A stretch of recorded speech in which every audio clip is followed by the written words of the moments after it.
La Cour des comptes se réveille enfin sur l'état des finances publiques. Enfin non, pardon. Ce sont des visionnaires, personne ne l'avait vu venir. Donc nous allons écouter Pierre Moscovici, président de la Cour des comptes, interviewé sur BFM, pour nous prévenir, avec un peu de retard, que la réduction du déficit est vitale. Bonsoir. Bonsoir. Merci d'être avec nous dans Tout le monde veut savoir, premier président de la Cour des comptes. La Cour des comptes qui publie son rapport annuel sur les finances publiques qui est très sévère. Je vous cite, le report des efforts n'est plus possible. Toute année perdue supplémentaire impliquerait des efforts futurs plus importants et douloureux. Ce que vous voulez dire au fond, c'est qu'il est minuit moins une et que si ce n'est pas le prochain budget, ce sera le Fonds monétaire international qui imposera des réformes à la France ? Je ne pense pas que nous soyons menacés par le Fonds monétaire international. Peut-être pas par le FMI, mais la BCE ne s'en privera pas. J'étais en Grèce lundi, mardi, j'ai bien connu ce pays. Je me suis occupé de lui quand j'étais à la Commission européenne et également ministre des Finances. Non, ce qui nous menace, c'est autre chose. Il y a d'abord un problème de crédibilité par rapport à nos partenaires européens. Nous avons, il faut le savoir, et d'assez loin maintenant, le plus important déficit de la zone euro, 5,8%. Nous avons la troisième dette publique de la zone euro. Nous sommes à 114%. Elle recommence à augmenter partout ailleurs en Europe. Elle baisse. Ça veut dire 3 500 milliards d'euros à la fin de l'année qui vient. Et puis, nous avons, pour la rembourser, quelques 67 milliards d'euros à payer, ce qui veut dire que ça a plus que doublé. C'était le budget du logement, c'est plus que le budget de la défense. L'an prochain, ce sera plus que le budget de l'éducation nationale. Ce sera la première fois que la charge de la dette est le plus importante. Et ça va pas aller en s'améliorant, évidemment, que ce soit par l'augmentation de la dette en elle-même, ou par l'augmentation des taux d'intérêt. Tout ça nous pose un problème, je ne veux pas être technique, ce qu'on appelle la soutenabilité, c'est-à-dire comment on rembourse notre dette dans la durée. Et de ce point de vue-là, je ne crois pas au FMI, en revanche. Et pourquoi vous n'y croyez pas ? Parce qu'à un moment donné, le FMI, ça veut dire il y a une dette qui est tellement importante que la France ne peut plus se refinancer sur les marchés. Je crois pour que le FMI aide, il faut faire des réformes d'austérité. Il faut rester dans la raison, ni dans un sens ni dans l'autre. Nous avons une agence qui s'appelle l'agence France Trésor qui est tout à fait habile. Nous avons une certaine confiance dans le pays. Nous appartenons à la zone euro. Nous avons des atouts économiques, donc nous ne sommes pas menacés par le FMI. En revanche... Alors, les arguments de M. Moscovici pour dire qu'on n'est pas menacé pour le FMI sont quand même extrêmement faibles. Parce que là, il a cité 3 organismes d'État. Aussi compétents soient-ils, je pense pas que le FMI soit très concerné par ça. Le fait qu'on soit dans la zone euro, ça n'a pas exactement empêché la Grèce de faire faillite. Et pour ce qui est de nos atouts économiques, ils se font déchirer par l'État. Donc là, je suis désolé, M. Moscovici, mais c'est pas spécialement rassurant, entre guillemets, ce que vous êtes en train de nous expliquer sur l'intervention ou non du FMI. Ce qui peut se passer, c'est que ce qu'on appelle les spreads, qu'à un moment donné, on ne nous fasse plus autant confiance et donc on nous dise « Ok, on vous prête encore, mais plus cher, beaucoup plus cher. » Et que petit à petit, on ait une sorte de nœud coulant qui se referme autour de notre cou. Parce que quand on aura 100 milliards d'euros par an de charge de la dette, écoutez... Normalement dans 3 ans, je crois, maximum. Il y a des élections en 2027, il y a un budget à faire en 2026, il y a un pays à gérer.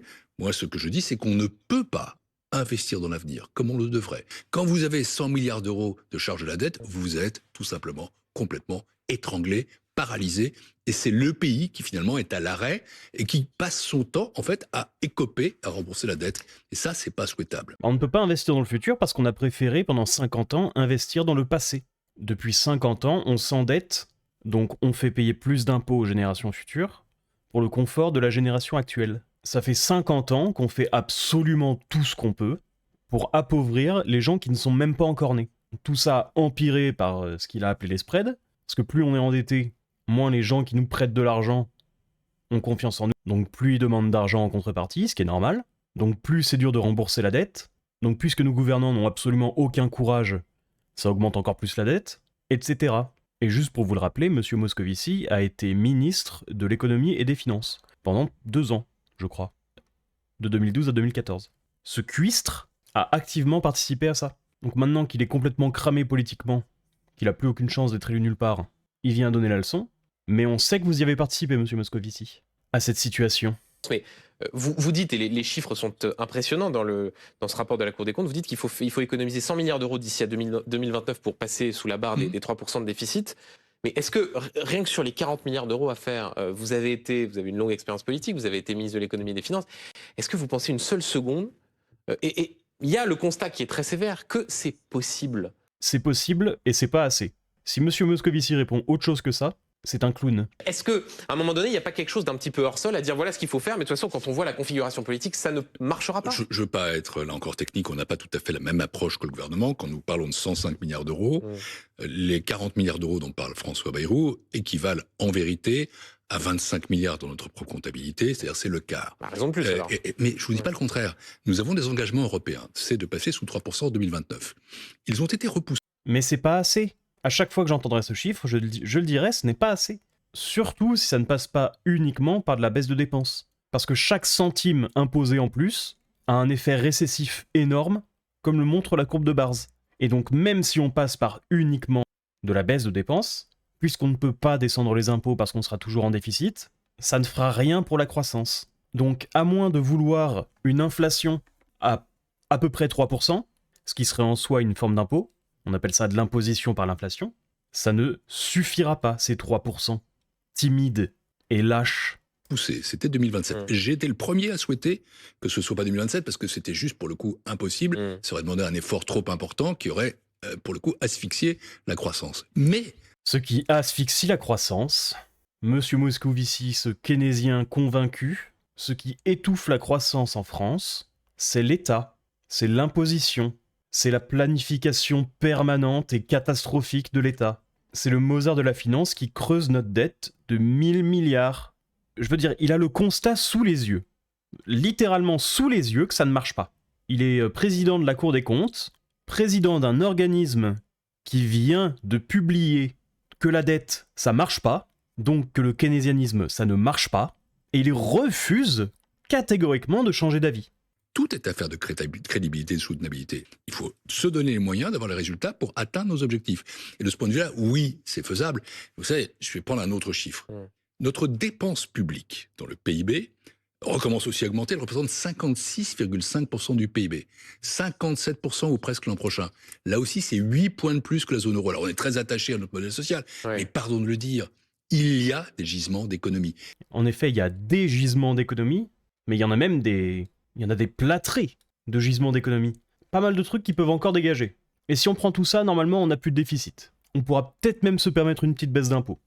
Donc ces gisements existent, il suffit de les saisir en fait. Et il y a des gisements d'économie partout, dans l'État qui a déjà commencé, à la sécurité sociale, dans les collectivités locales, parce que ce que nous montrons, et c'est imparable, c'est que la dépense qui monte, celle qui a monté en 2024 comme en 2023, c'est la dépense sociale, c'est la dépense locale. Alors c'est vrai que déjà dans cette liste, il y a quelques dépenses sociales, mais ça reste majoritairement du non social. Le plus gros poste de dépenses de l'État, c'est de très très loin les retraites, à plus de 25%. On peut assez allègrement couper là-dedans aussi. Et je ne parle pas du nombre de fonctionnaires aberrants. Alors, je suis pas du tout en train d'appeler à un plan d'austérité. Mais vous savez, vous avez cité... Tu devrais, Pierre. Enfin non, c'est même pas un plan d'austérité, c'est un plan de pragmatisme, je sais pas, enfin... Il y a aucune honte à pas être en déficit. Est-ce que la véritable austérité, c'est pas 57% de dépenses publiques ? Est-ce que la véritable austérité, c'est pas la dépendance des gens au RSA à l'État ? Pareil pour les retraités, qui sont complètement esclaves de la politique. Est-ce que la véritable austérité, c'est pas 45% de prélèvements obligatoires moyens en France, avec un consentement à l'impôt de plus en plus vacillant, à raison ? Est-ce que la véritable austérité, c'est pas 3300 milliards d'euros de dette ? Vous savez, vous avez cité tout à l'heure un élément du rapport, je vais le traduire autrement. Nous avons le choix entre faire maintenant des efforts importants, mais raisonnables, maîtrisés, volontaires, ou bien, dans quelques temps, effectivement. L'État doit faire des efforts, pas on. Je viens de le dire, mais 45% de prélèvements obligatoires, c'est aberrant. C'est ça qui tue la croissance. Effectivement, subir une cure d'austérité, c'est-à-dire un coup de knout qui fait que brutalement, on est obligé de baisser les prestations, on est obligé de limiter notre dépense et ça pèse sur notre croissance. Nous avons le choix. Il faut qu'il arrête avec ça. Vraiment. Si quelqu'un qui est censé être payé 4000 € se voit piquer 2000 € par l'État puis redonner à quelqu'un d'autre, donc il lui reste 2000 €, au final, il y a 4000 € de consommés, dans les deux cas. La répartition ne fait rien pour la croissance. Au contraire. Parce que dans le cas où il garderait ses 4000 € pour lui, il pourrait utiliser ses 2000 € dans la conso, et ses 2000 € dans de la production. Que ce soit par de la bourse, ou pouvoir mettre ça de côté pour pouvoir créer sa propre entreprise après, par exemple. Quand tu prends 1 €, et dans le meilleur des cas d'ailleurs, parce qu'il faut bien payer les gens qui le redistribuent, ce 1 €, mais imaginons que tu lui prends 1 €, que tu le donnes à quelqu'un d'autre, ça ne fait rien pour la consommation ou pour la croissance. Dans le meilleur des cas, ça ne change rien à la croissance. Dans le pire des cas, ça la foudroie. C'est vraiment pas un concept économique compliqué, sans même dire que c'est liberticide, et que ça crée de la dépendance à l'État. Mais bref. Le choix entre l'effort maintenant, maîtrisé, et l'austérité subie. Moscovici. Je préfère l'effort maîtrisé. Mais vous savez, vous Non, mais posez ju- Le problème de l'effort maîtrisé, c'est que aucun de nos politiciens, qui sont tous des pleutres, des gros froussards, des merdes, n'a le courage de le faire. Donc inévitablement, on s'approche de la faillite. Ils ont juste le courage pour augmenter les impôts et s'endetter. Comment attendre d'eux qu'ils fassent quoi que ce soit d'autre? Tous ces ineptes là. Si on rentre dans le concret, parce que vous dites qu'il y a des Est-ce gisements que c'est d'économie. -ce c'est possible? Oui. Est-ce que c'est indispensable? Je vais jusque-là. Je pense que c'est vital Oui. maintenant. Franchement, Mais il faut alors, quand très même... concrètement, Vous il y a savez, des gisements d'économie. Est-ce que, je ne fais pas... juste Ah, pour ça, il a raison, mais c'est surtout vital pour ceux qui payent. pour ceux qui nous regardent ce soir, est-ce que il y a, évidemment, c'est pas une mesure, mais en tout cas, un secteur sur lequel là, il faut se dire c'est là-dessus qu'on va réussir à faire peser l'effort principalement pour éviter que, déjà que ce soit le plus rude pour les Français. Qu'est-ce qu'il faut faire pour faire ces Les économies-là? 2 dernières années, de manière assez claire, c'est l'État qui a fait des efforts. Ah, alors là, j'en ai entendu des mensonges.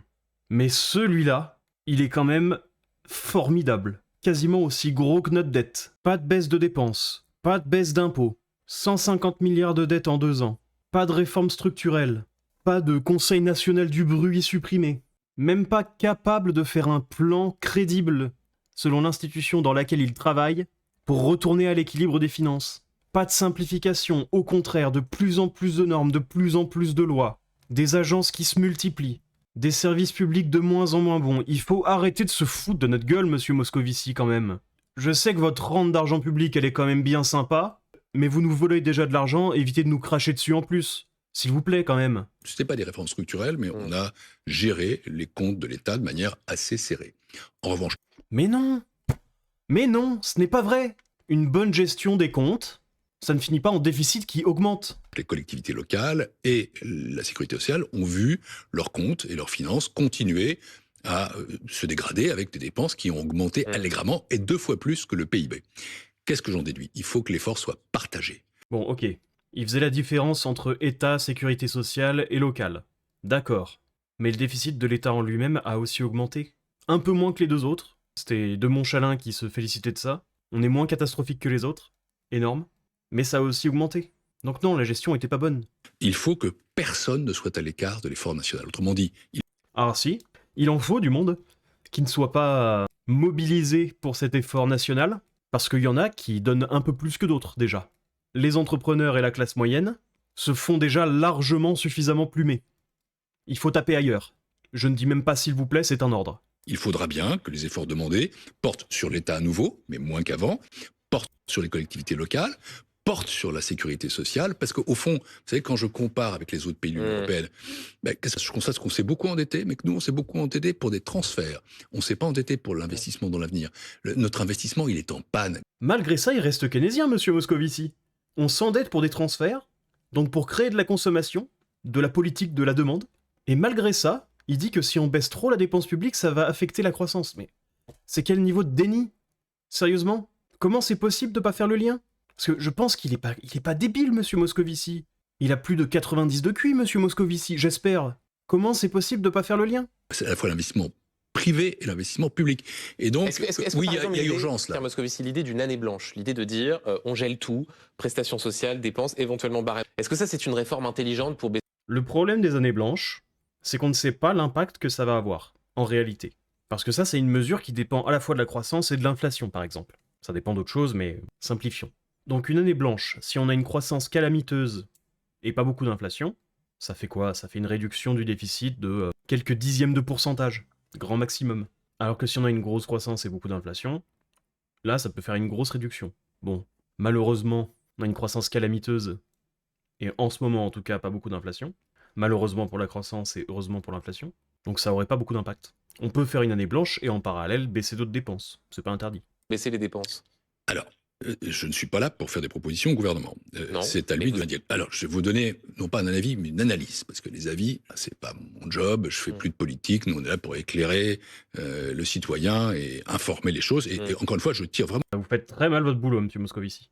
Désolé de vous l'apprendre. Prévenir du danger de la dette le 3 juillet 2025. Je suis désolé, c'est un peu tard. Dire que l'État a été impeccable dans sa gestion de son budget, c'est pas exactement vrai.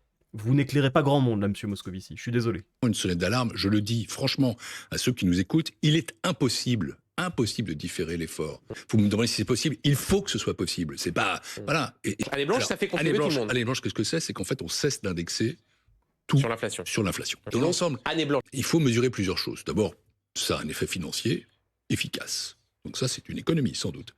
2, est-ce que c'est structurel? Non, parce que vous le faites une fois, mais Et après, vous repoussez à l'année d'après. On s'est mis dans une situation où, effectivement, l'effort à demander est passé de 50 milliards à 105 milliards. Ça, c'est l'effet de 2023 et 2024. Donc, ça, financier, oui. Année blanche, c'est pas reproductible. Et après, il faut regarder d'autres choses. Il faut regarder les effets d'inégalité. Parce que l'année blanche a un effet sur le pouvoir d'achat. Alors, ce qu'il dit sur l'aspect structurel, c'est vrai. J'ai très très peur de ce qui va arriver, là, sur les inégalités. Et cet effet, si on fait l'année blanche intégrale, il pèse plutôt sur ceux qui sont au bas de l'échelle que sur ceux qui sont haut de l'échelle. Donc, c'est une tautologie, c'est évident. Parce que ceux qui sont en bas de l'échelle sont bénéficiaires nets de l'État. Ils reçoivent plus qu'ils ne payent d'impôts. Alors que ceux qui sont en haut de l'échelle sont ceux qui se font voler. On déplore que les gens qui sont devenus dépendants de l'État soient dépendants de l'État. Arrêtons, s'il vous plaît. Rendez leur liberté à ces gens, et leur liberté économique aux gens qui payent. Tout le monde sera plus content. Promis. Donc ça pas très efficace et inégalitaire. Non, très efficace sur le plan financier. Mais pas en termes de réforme structurelle. Pas structurelle et pas durable. Et puis pour le reste, sans doute inégalitaire. Ce qui veut dire que si on fait l'année blanche, elle ne doit pas être intégralement blanche. Il faudra sans doute aussi voir des effets redistributifs. Ça veut dire que certaines dépenses peuvent être maîtrisées, d'autres pas. Mais encore une fois, c'est un choix politique. Et... Il fait le... Oh là là, non mais... Il fait le fanfaron en disant que l'État a mieux géré ses dépenses que la sécurité sociale. En parallèle, c'est vraiment incroyable. En parallèle, il dit « Ah non, les dépenses sociales, ça faut pas y toucher. » Enfin, en tout cas, il faut pas les geler. Et il ose dire qu'il fait pas de politique quand même. C'est formidable.